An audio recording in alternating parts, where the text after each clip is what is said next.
kita langsung saja ke Mbak Ning. Mbak Ning ya,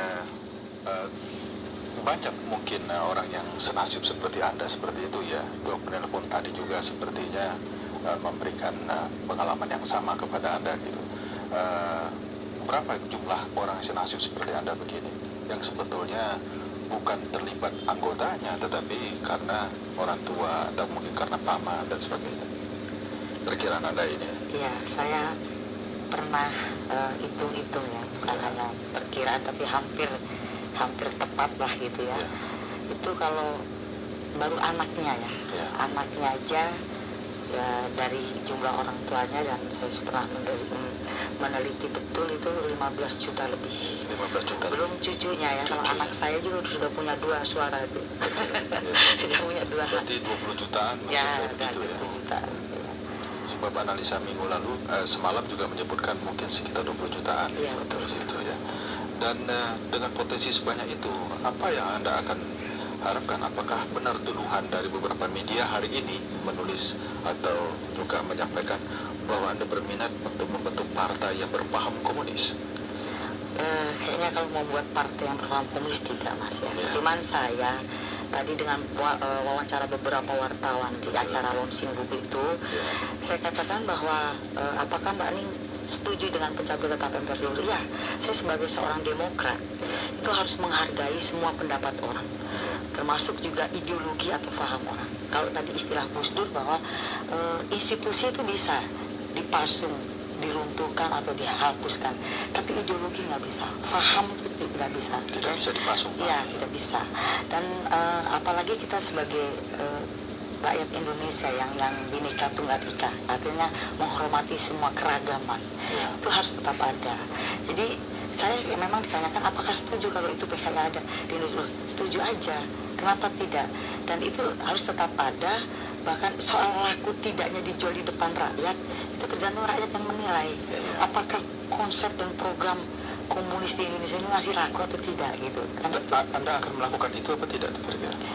Saya menghargai kalau itu ada, tapi kalau saya untuk kesana membuat partai, wah sekarang apa kan ada peraturan kalau ada bikin partai duitnya banyak ya. Duit dari mana ini kalau mau bikin partai gitu ya, artinya belumlah ke arah sana. Paling tidak saya tetap mengusulkan tap MPRS saja dicabut, supaya misalnya ada pembubaran satu partai politik itu kan harus didasari dengan undang-undang, bukan seperti waktu tahun 65 main hantam aja, main bubarin, dan yang membubarkan itu biasanya kan anggotanya sendiri gitu. Iya, tapi kan waktu itu karena dianggap mengancam kepentingan nasional pada waktu itu. Ya itu kan black propagandanya Orde Baru saja, karena ada kudeta ya. Mengancam dalam hal yang mengancam yang mana gitu kan. Kudeta itu menurut Anda seperti apa dalam catatan sejarah Anda itu? Ya setahu saya, karena waktu itu kekuasaan yang berkuasa Orde Baru itu ingin menjatuhkan kekuatan Soekarno, karena waktu itu PKI lah partai yang terbesar, itu dihantam dulu supaya gampang untuk menggulingkan Soekarno. Itu kan satu kudeta, dan Bung Karno tidak pernah memerintahkan kepada Soeharto untuk menghabisi PKI dan membubarkan PKI, tidak pernah. Dan itu tidak ada dalam undang-undang untuk membubarkan PKI-nya sampai sekarang, dan tidak terbukti juga. Tidak ada juga yang mau mengadili atau PKI komunis, nggak ada Tuhan nama lo. Bersalah. Sampai sekarang tidak pernah saya dengar itu. Bubarin lah. Tetap yang digaung-gaungkan seolah-olah ini momok besar. Dan ini kan harus kita luruskan sejarah ini supaya tidak ada lagi rasa dendam, sakit hati. Ya tadi kalau yang maka dari itulah interaktif kita tadi 2 orang itu hanya baru sebagian kecil juga di antara saudara-saudara senasib dengan saya. Oh begitu. Pak Sifri, sampai nampaknya sekarang akan semacam ada nuansa baru begitu ya.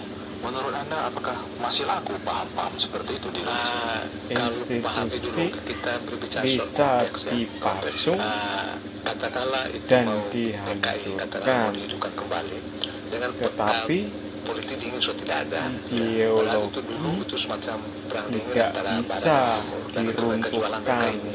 Pada saat sekarang itu tidak ada lagi.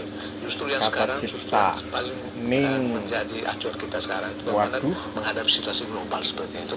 Kapitalisme kan bermain sekarang. Dalam situasi seperti itu tidak ada cara lain kecuali kita mendukung apa yang disebut sosialisme yang lebih pada